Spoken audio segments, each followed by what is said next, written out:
Welcome to MMA on the Rocks. My name is Bill Welker. You are listening to episode 327 of the podcast.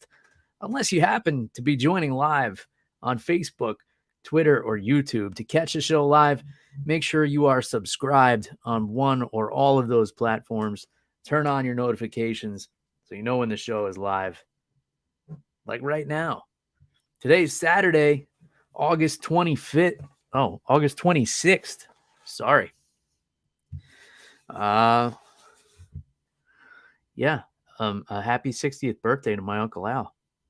Hopefully he's relaxing at home, puffing on a cigar. So cheers to you. We're just a few hours, well, maybe more than a few hours removed from UFC Singapore. Max Holloway getting it done over the Korean zombie, Chan Sung Jung.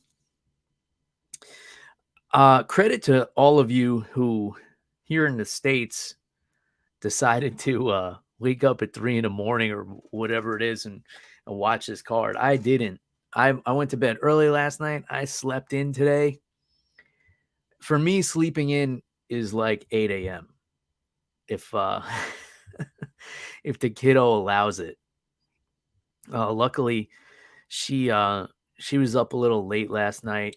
We had a little daddy-daughter date night. My wife went out with her girlfriend, so Ariana and I went downtown, got some pizza, and then we went to the movies again. I feel like we've been going to the movies a lot, but we saw the Disney's Haunted Mansion. And this was another one I thought was good. I thought they did a really nice job with it. It was just too long. Another like 2-hour movie from Disney. Like it easily could have cut it down to 90 minutes. Disney, listen, 90 minutes for these movies. That's all we need. All right? You're not making like Lord of the Rings here. You're not making like these epic adventure films. 90 minutes is enough to wrap up the plot of these things. I thought they did a really nice job with it, though. A lot of people criticized the Eddie Murphy Haunted Mansion movie. I thought that one was pretty good, too. But this one was more true to the ride at Disney World, the Haunted Mansion ride. They really did a nice job of working in the storyline of the ride a little bit more. And like some of the features, like when you go into the ride, and they stretch the ceiling out, makes it look like the room is sinking or the walls are stretching or whatever the case. They did a nice job with that. The acting was great. I thought the guy who plays the lead, I forget his name, I thought he was awesome.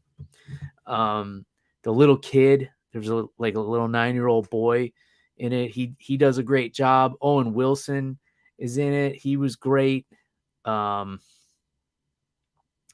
Let's see, who was Danny DeVito plays like a crazy old guy. He was funny. It was a really good movie. It was rated PG-13, so I was a little hesitant to bring my daughter, but she likes scary movies. She's already seen stuff like Edward Scissorhands, and she really loves Coraline, which is a pretty dark kids movie. So she saw the preview and she's like, yeah, Dad, I'm okay with this. And I researched it ahead of time before I get any of you parent critics saying like, why are you bringing your 5-year-old to a PG-13 movie? First of all, shut the fuck up. I don't care about your opinion. Second of all, I researched the movie. It was only rated PG-13 because of some jump scares, which I know she can handle. So there was nothing inappropriate in this movie. Thought it was well done. Really. I think it probably deserved a little bit more hype than it got. As far as the acting went, the only issue I had was Rosario Dawson playing the mom. I thought she was overdoing it a bit. But I didn't really, I think they had Jamie Lee Curtis playing Madame Leota. I thought they could have had somebody that did the voice a little bit better. But in any case, overall, recommend the movie. It was great. Just too long. Cut it down, Disney. When you put it on Disney Plus, like please trim 30 to 40 minutes out of this movie, and I'll gladly watch it again. I thought it was really good. My daughter loved it. She wanted to go back again and bring her mom to see it. So we may very well be continuing to rack up those AMC points and go see the Haunted Mansion again. I'm going to tell you guys at the top of the show today, because I always forget. If you want to grab some MMA on the Rocks merchandise, reaper1.co is the website. You can use the promo code MMA Rocks 10. Grab yourself an over-the-top, under-the-influence t-shirt, tank top, or hoodie. Hoodie season is quickly approaching, folks. Make sure you buy two, because you know your girlfriend's going to steal one. So please do that. Full disclosure, all proceeds will go to alcohol. So there's that. Mark Fellows is here. He says, greetings from Fiji. Congrats on expanding your worldwide audience demographics. Hashtag global takeover. Cheers, Mark. Glad to have you here from any part of the world. And yeah, always happy to expand the audience. I've been pretty consistent posting the short form content. I'm sure if you're listening to this, you've seen a lot of it, a lot of the tutorial videos, grappling, Muay Thai, cocktail videos, whiskey reviews. I've been trying to mix it up pretty consistently. I appreciate everybody who has given positive feedback. I appreciate everybody who's given criticism too. I had somebody on Facebook try and tell me that bourbon only comes from Kentucky, which is incorrect, if you're curious. And, you know, I've had some other people say, I don't know what I'm talking about, and these moves would never work and stuff like that. And, you know, I take it all with a grain of salt. I don't really care. I know people are just out there on the internet to, you know, put other people down. And I don't take any of it personally. But I really appreciate everybody who has been sharing stuff from the podcast. I've really been putting some effort into creating more shareable content. So cheers to all of you. Cheers to everybody who's just here listening. You don't watch any of the other shit I do. I appreciate you just as much. Let's get into some MMA, shall we? So I told you guys I didn't wake up early to watch this. I slept in till 8 because my daughter let me. You know, usually she's up at the crack of dawn on the weekends. So I was fortunate enough to get a few extra hours of sleep. I even went to bed pretty early for a Friday night. And then I went to open mat at Gracie Baja Clearwater. Shout out to those guys, Professor John Keller. You've probably seen him popping up in some of my short form content. 3rd degree Brazilian Jiu-Jitsu black belt, and a hell of a guy, I must say.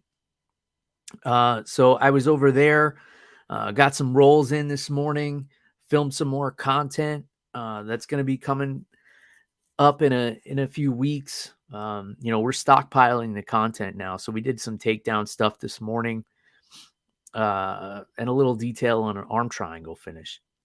So that's going to be coming your way in the coming weeks as soon as I get that footage back from my buddy Emerson. Follow him on Instagram, Senna Films, SENNA FILMS.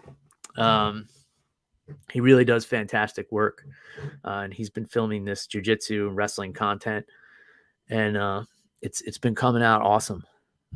He actually makes me look good, which is really hard to do. As you could tell by the YouTube numbers compared to the audio podcast numbers, which is like 90-1, something like that. It's something ridiculous, but you know, we're climbing up there on YouTube. All right, let's talk some MMA, folks. Max Holloway, you had to feel for Max Holloway going into this fight, carrying the weight of the world on his shoulders, the weight of his home state anyway.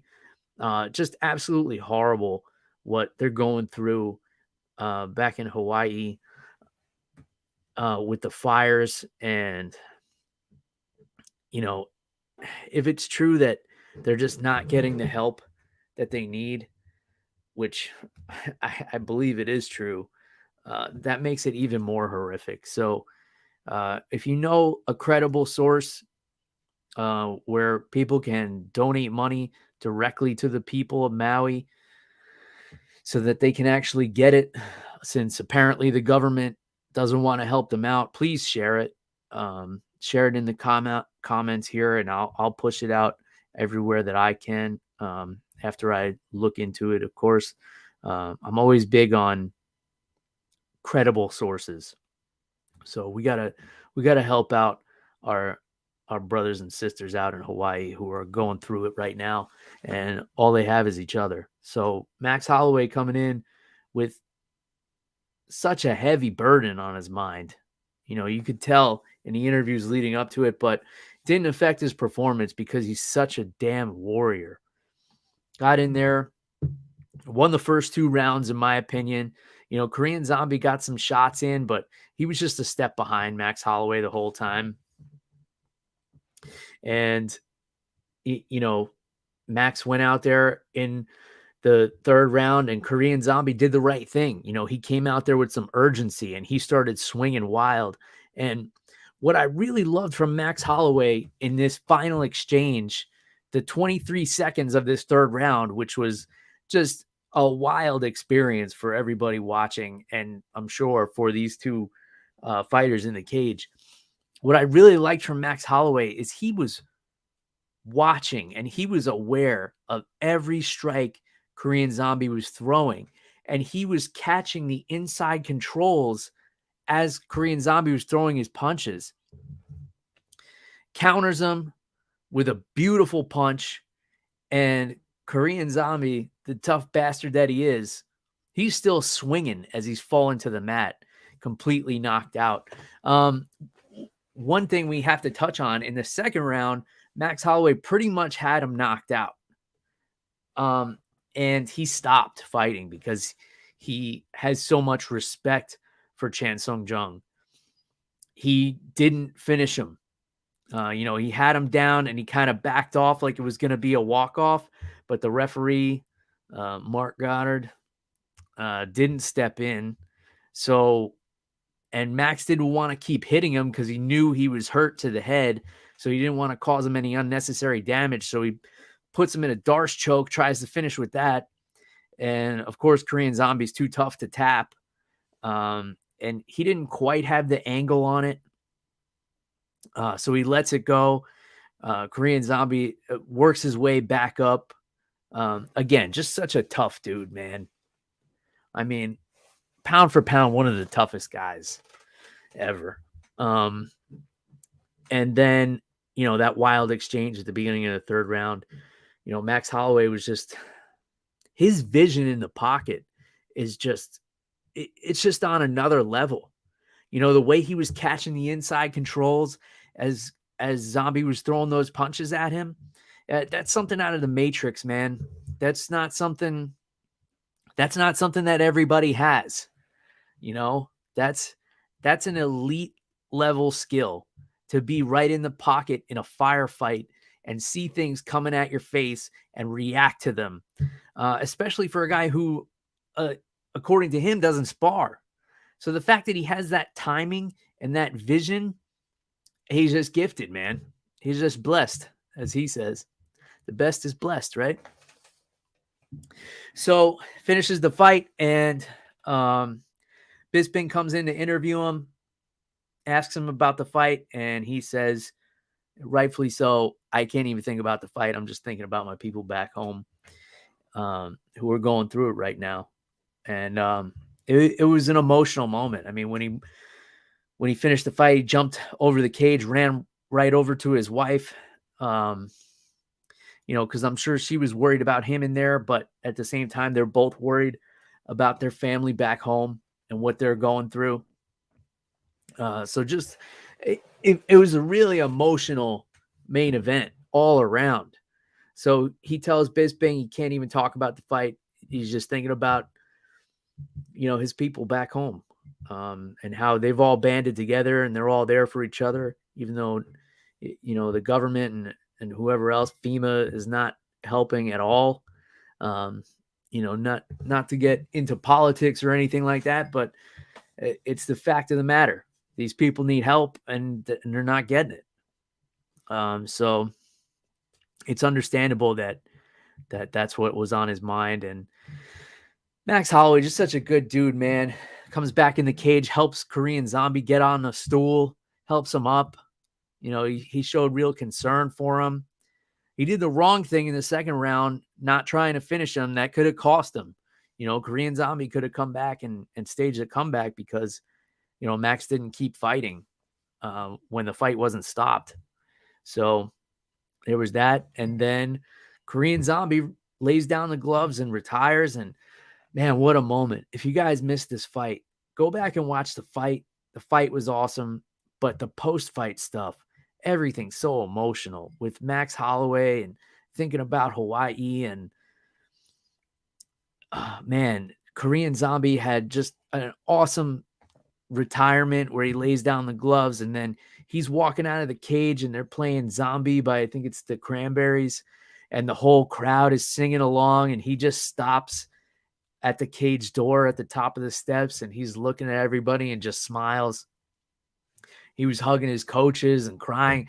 Man, it was a wave of emotions all around. And you just felt happy for everybody at the end of it. And it's kind of a shame because I saw an Instagram post of Korean Zombie laying the gloves down, and it was a tribute post, but the top comment said something along the lines of, I've been watching this sport since 2018 and I've only seen this guy lose. Why is he so respected?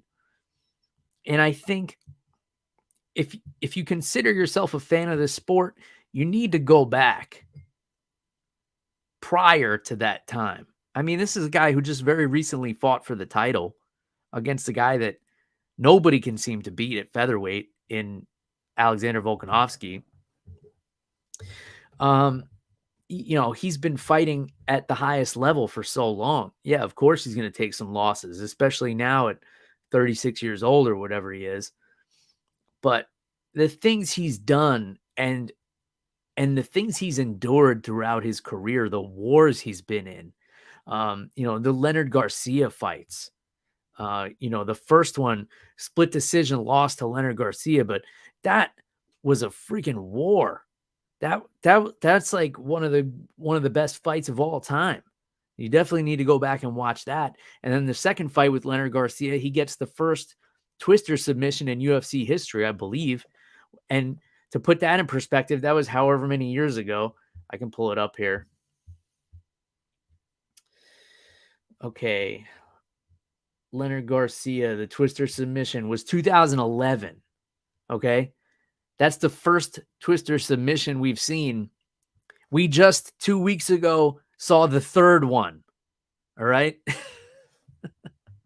So to give you an idea of how innovative this guy has been, how inspirational this guy has been.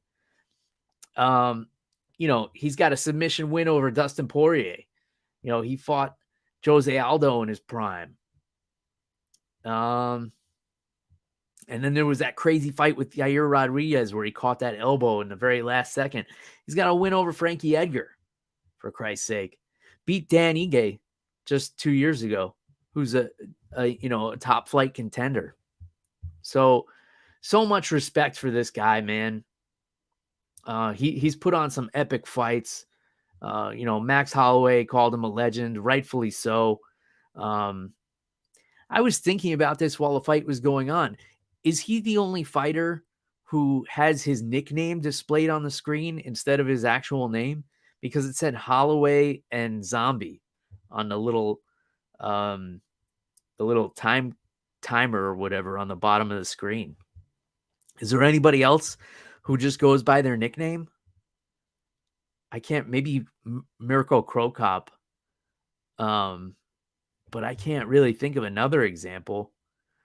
There's probably a few, but I mean, you kind of have to be at a somewhat legendary status to have that. Your name on the screen is just Zombie. So That's awesome. But now we're faced with the problem with what do we do with Max Holloway, right? We can't give him any more featherweight fights. He will beat everybody. He will stop people on the rise from getting to the title shot. And he's not going to get another title shot at featherweight.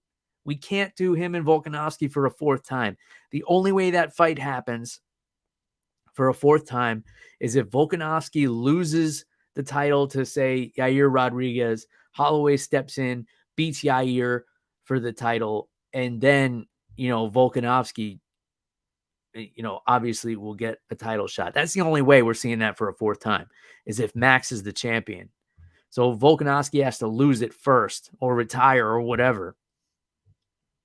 And you're talking to Max Holloway, who, my opinion, still the best featherweight of all time. Volkanovski's right there, I think, for taking that crown. But the things that Max Holloway has done in his career are just phenomenal. And I think, at this rate, Volkanovski is going to pass him. Man, I'm worked up right now. Just realized I got to take a breath or a sip of whiskey.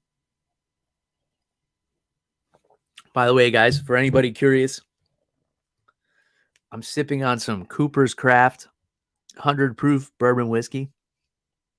This stuff is delicious. Pretty low price point too. I think this bottle was about $30. Everything you want out of a good bourbon. It's oaky. It's got that vanilla on the back end.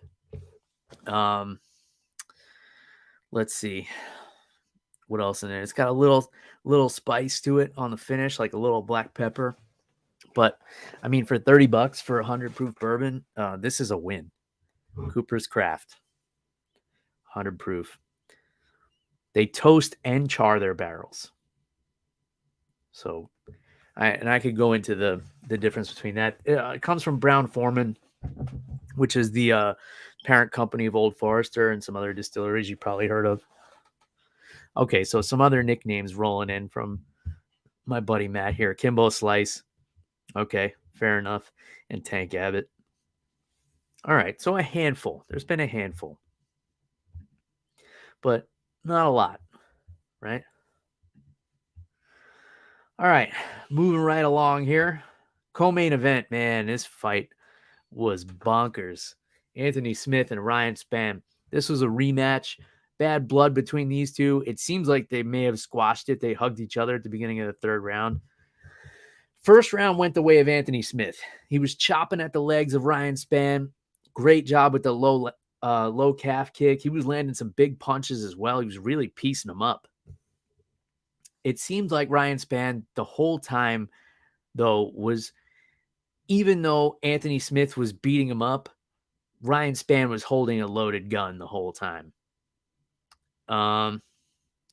So Anthony wins the first round. Got him to the ground at one point, I think. And Ryan Spann was able to get back up, which is a big deal since he got submitted in the first round the last time they fought.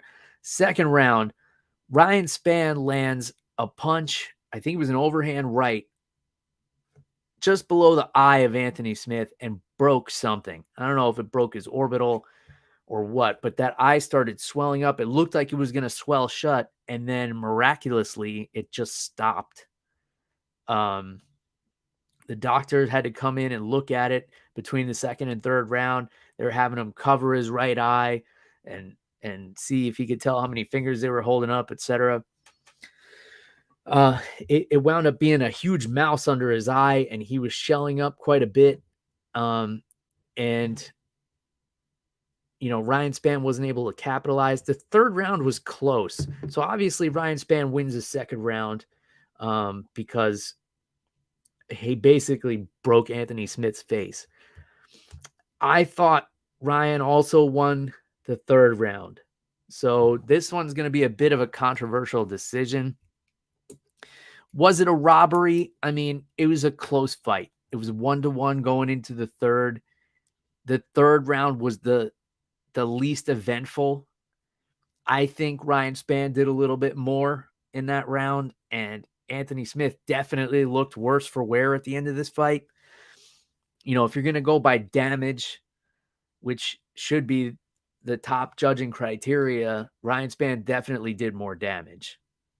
Anthony Smith hurt Ryan Spann with the leg kicks, and there was a couple of punches where he wobbled him, but there was no visible damage. He obviously had more visible damage. I think even Anthony Smith was surprised to hear his name called as the winner, but he was able to break a couple of fight losing streak with this one. And, that's what it is. You never know what the judges are seeing. They're all sitting in different spots. They have different angles. They're not seeing the same thing that you and I are seeing at home. So that's the way it goes sometimes. One judge did give it to Ryan Spann. I think that was the right call. But, Anthony Smith gets his hand raised. Giga Chikadze, unanimous decision over Alex Caceres. Alex Caceres did a lot better on the feet against Giga than I thought he would. And I think he did better than Giga thought he would. He was in there the whole time, but I thought he lost the first 2 rounds and he didn't come out in the third with enough urgency. He was getting his head snapped back with those straight right hands pretty frequently. I think in the first round, Chikadze had a little bit of trouble with his unorthodox style, and that liver kick wasn't really there for him because Caceres comes out in the southpaw stance, which kind of takes away that liver kick that Chikadze is known for, especially with the circular and lateral movement that Caceres fights with.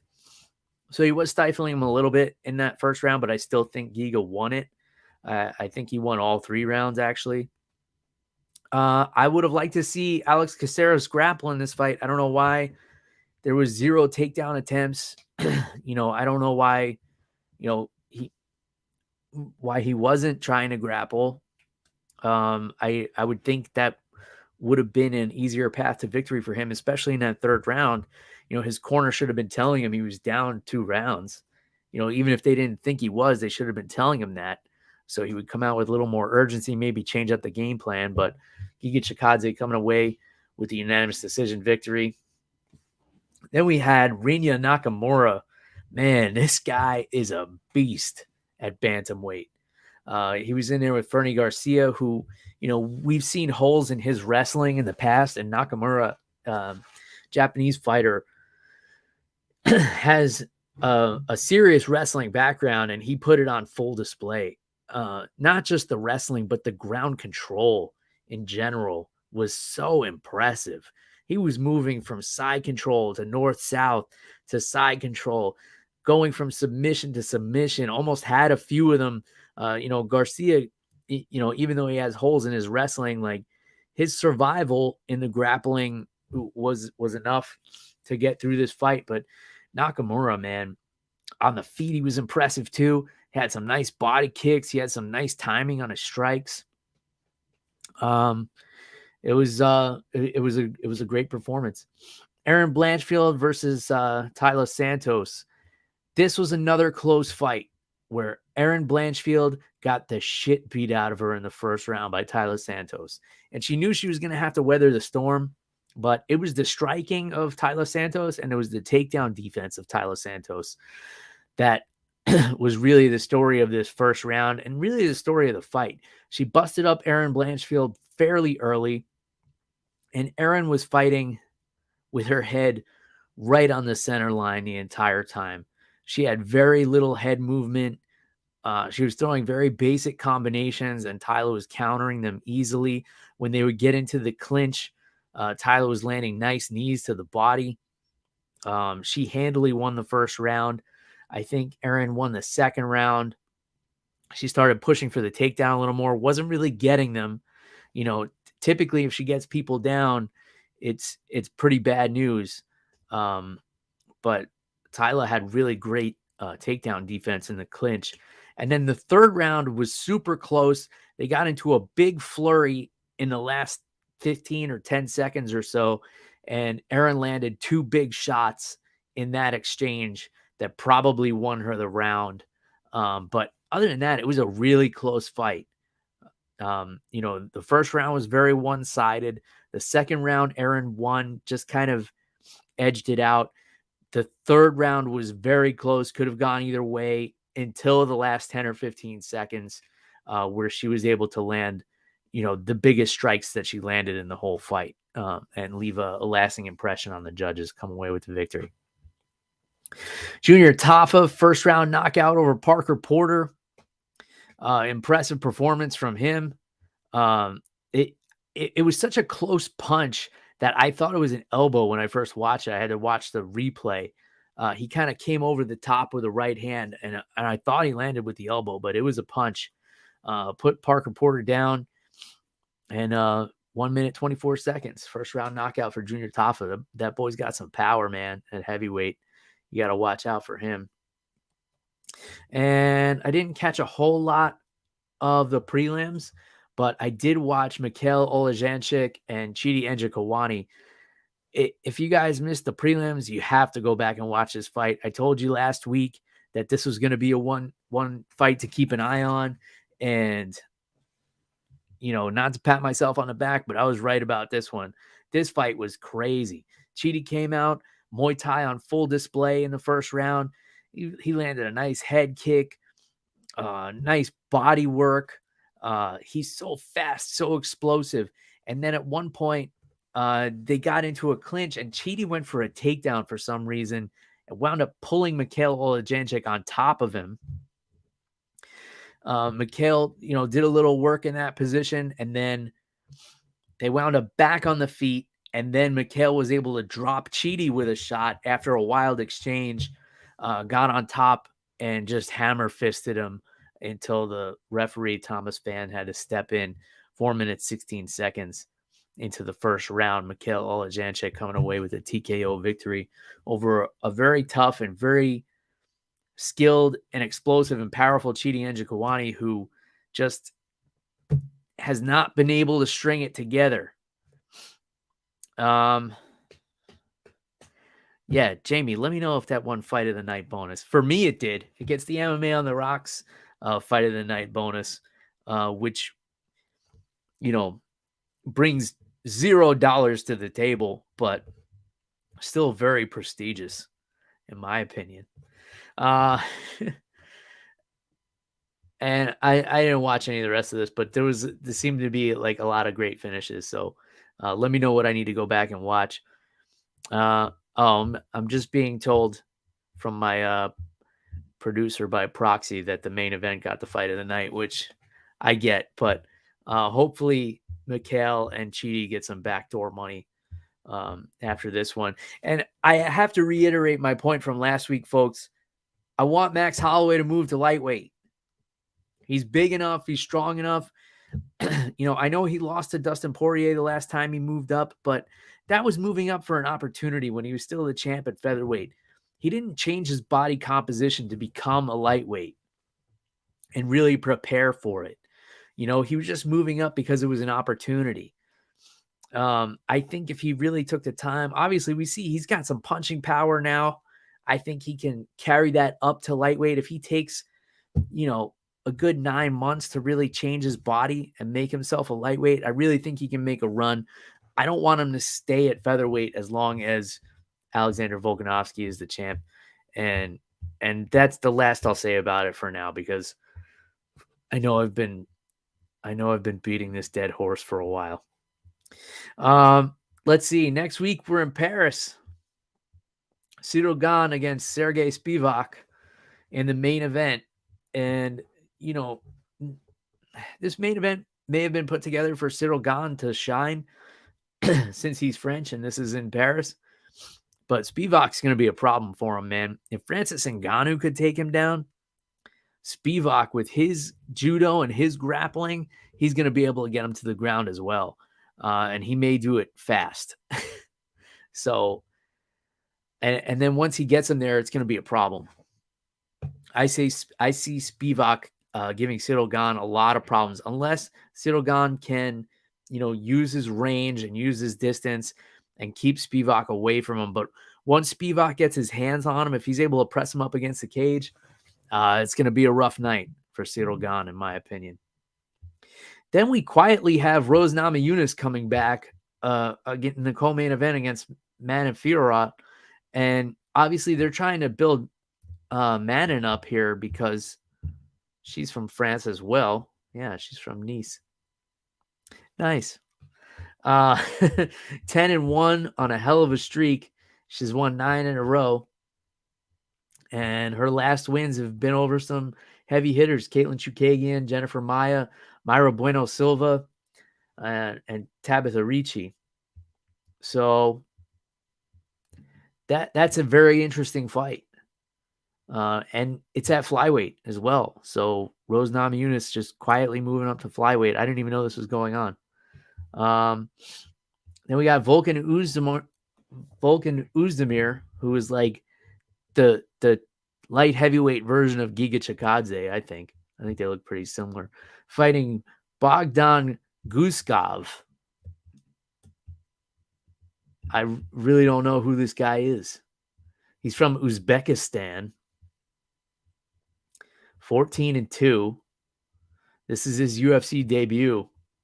But it seems like he's been knocking everybody out for his entire career.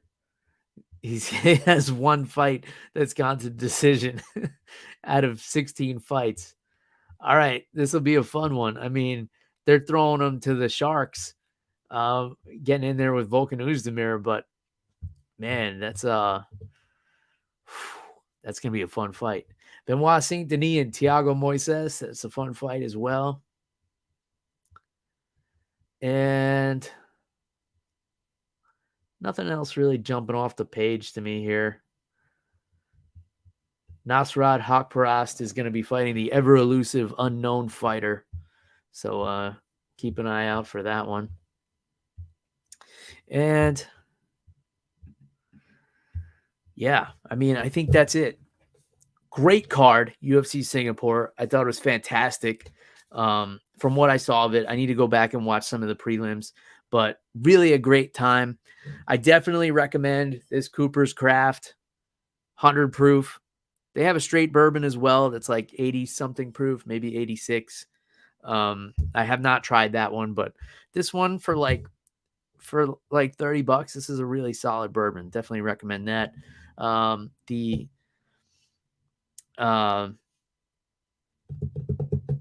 merchandise, yeah, you guys know where to get that. Links will be down below. Keep sharing the content. Let's keep growing this thing. We're building a community here, people. Whiskey drinkers who like fighting. Let's keep it going. Let's keep this momentum.